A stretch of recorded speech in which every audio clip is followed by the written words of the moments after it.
Team USA is the heavy favorite to win the gold medal at the Paris Olympics. With 3 of their exhibition games only being won by single digits, some fans are starting to think they won't win the gold medal. To be fair, it is true that having superior talent isn't enough to win gold at the Olympics. We saw this in 2004 when, despite being the favorite to win the gold medal, Team USA only won the bronze. Despite having a stacked roster, that team was incredibly flawed, which is why they came up way short in the Olympics.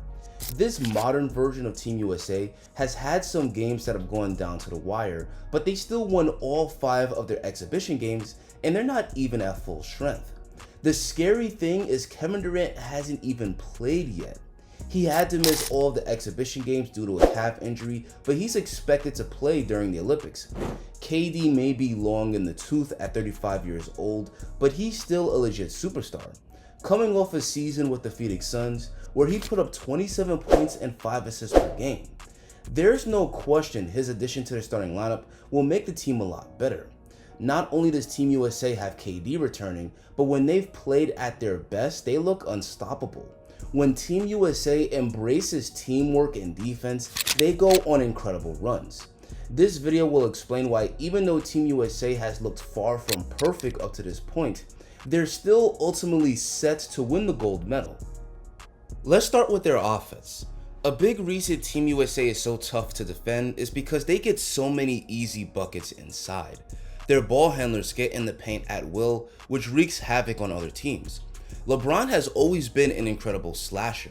His strength makes him extremely difficult to stop when getting downhill. Defenders just bounce right off of him. A lot of times, players won't even get in the way of LeBron when he's driving because it's like getting in front of a moving train. Anthony Edwards has also done a lot of damage in the paint. Like LeBron, his power and explosiveness makes him completely overwhelming when he gets in the teeth of the defense. Along with having great drivers, the USA also has amazing post-up bigs. Joel Embiid, Anthony Davis, and Bam Adebayo are really tough to guard on the block. At any time, the USA can dump the ball down low to them and they can generate a great shot. What's going to make the US an even greater team is when Kevin Durant finally makes his debut.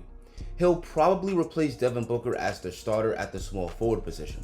Booker really struggled in the exhibition games, averaging just 5 points per game as a starter. Starting Durant over him will be a great upgrade, largely because KD is still one of the NBA's most unguardable scorers.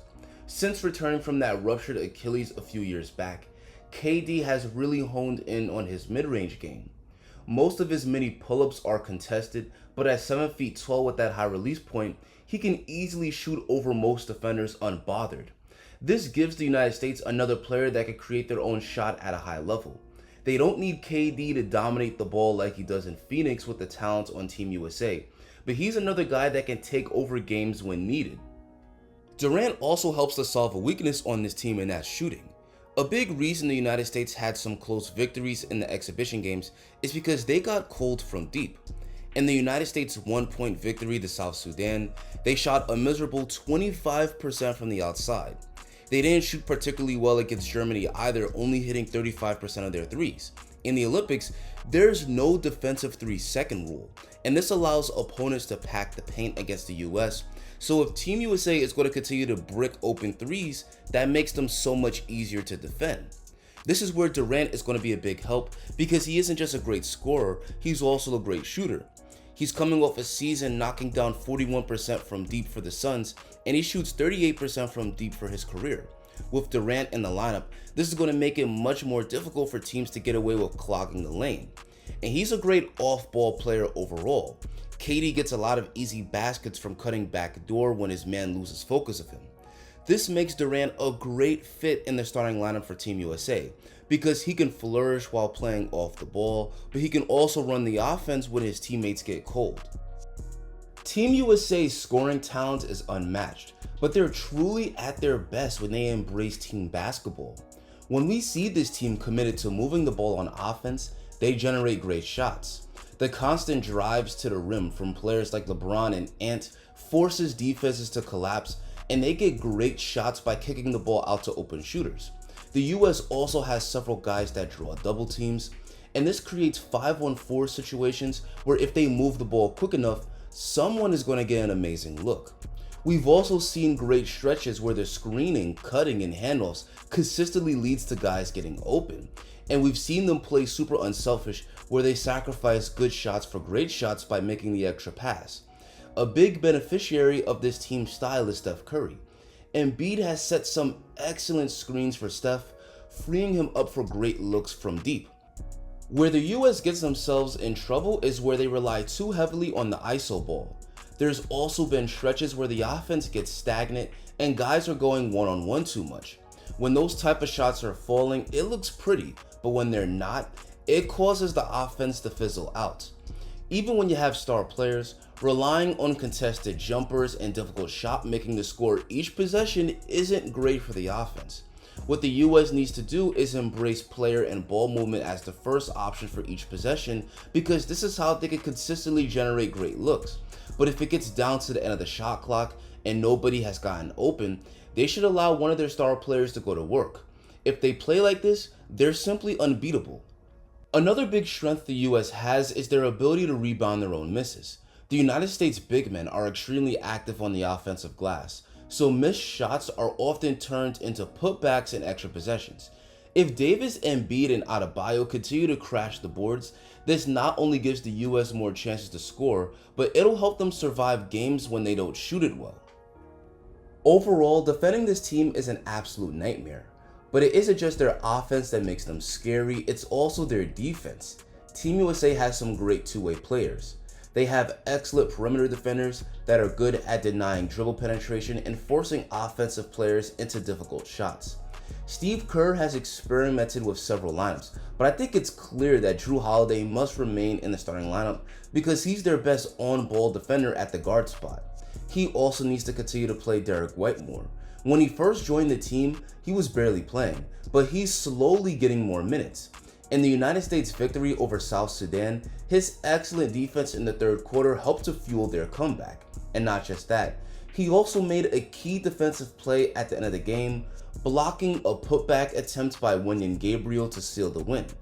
Derek White's defensive production was a big part of the Celtics winning the championship last season. His incredible defense could also be a big part of the United States winning the gold medal. A big strength of Team USA's defense is also their ability to protect the paint, largely because all of their centers are great rim protectors. In the exhibition games, AD has been a shot blocking machine, and not only is he blocking a lot of shots, he's altering several more.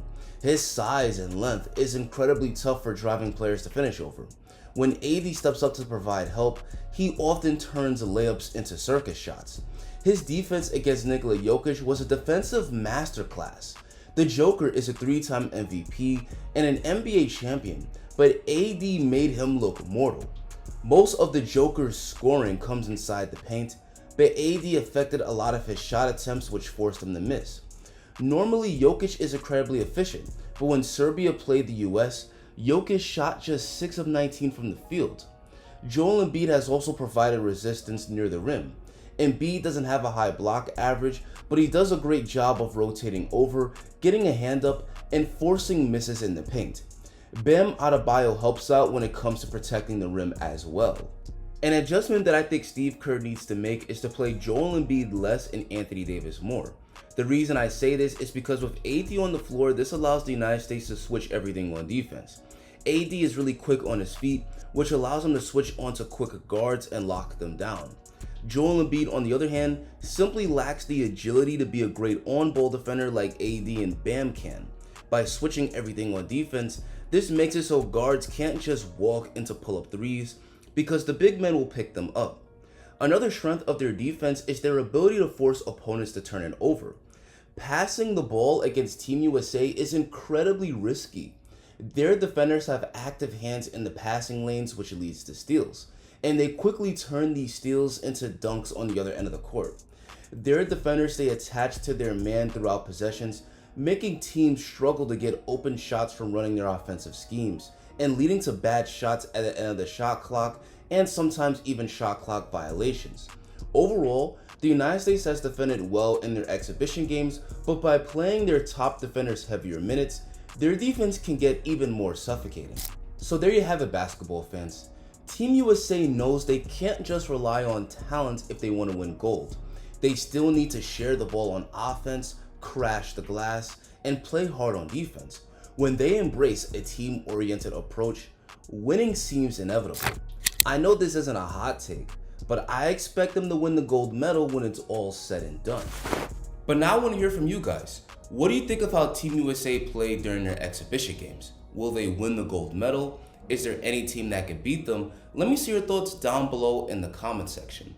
Guys, I'm going to continue to cover the Olympics on this channel, so if that sounds like something that will interest you, consider hitting that subscribe button. Thank you so much for watching, and have an amazing rest of your day.